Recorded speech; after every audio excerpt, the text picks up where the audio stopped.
Colombia, el país que se hizo a tiros. Esa es una conclusión que podemos sacar de esta clase de pensar la historia. ¿Por qué Colombia se hizo a tiros? Porque la independencia se logró a tiros, la independencia de España, porque fue dejar de depender de España para depender del Imperio Británico. Luego tuvimos 8 guerras civiles republicanas, entre la Guerra de los Supremos y la Guerra de los 1000 días, en donde se cambiaba de carta magna pero a tiros. Ha habido épocas de pequeña violencia como la que vivimos con Carlos R. Restrepo, algunos pasajes de Pedro Nero Espina Vázquez antes de la masacre en las bananeras en el gobierno de Miguel Abadía Méndez, luego la dependencia por el Imperio de Estados Unidos, que como muy bien lo dice el profesor Reinaldo Espitaleta, Enrique Olaya Herrera es un títere de Estados Unidos, así que pasamos del régimen conservador al liberal, pero siendo títeres de Estados Unidos. Y después de la muerte de Gaitán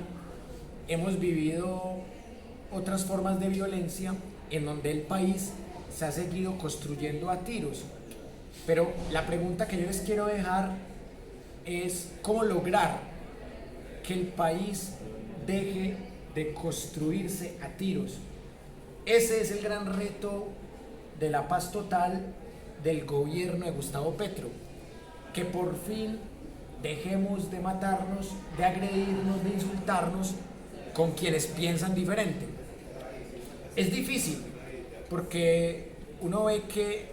las redes sociales son un campo de batalla, un campo de quién tiene la razón, un campo a veces de poco conocimiento político e histórico y de pocos debates sensatos. Pero una de las premisas que tiene el curso de pensar la historia es cómo podemos realmente construir una verdadera nación. Por ahí también hay un texto que tiene un título muy particular: Colombia, una nación a pesar de sí misma. O sea que sí tenemos algo de nación, algo de identidad, algo de instituciones, pero esas instituciones hay que irlas limpiando, esas identidades hay que pensarlas, repensarlas, ver qué puede cambiarse de esas identidades que no son esencialistas y finalmente seguir luchando por la memoria histórica del país, no tapar las masacres guerrilleras, ni las paramilitares, ni las narcotraficantes, ni mucho menos las patrocinadas por politiqueros de turno, como la masacre al pueblo pastuso de Simón Bolívar, la masacre a los astres de Marco Fidel Suárez, la masacre en las bananeras de Miguel Abadía Méndez, con la complicidad del Imperio de Estados Unidos y la United Fruit Company, las masacres de los pájaros, chulavitas y atichusmeros en la época de Laureano Gómez Castro y Roberto Urdaneta, las masacres de Guillermo León Valencia, el abuelo de Paloma Valencia, que se llamó la Operación Marquetalia, que con eso es por lo que nacen las guerrillas como las FARC, el genocidio de la Unión Patriótica, el genocidio mal llamado de falsos positivos, que realmente son ejecuciones extrajudiciales en el marco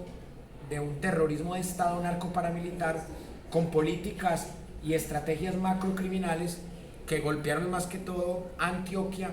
y al oriente antioqueño, que siendo las regiones más golpeadas por estos patrones macrocriminales, son las que más siguen votando por los partidos y por el movimiento que era gobierno cuando se dio este tema de los falsos positivos.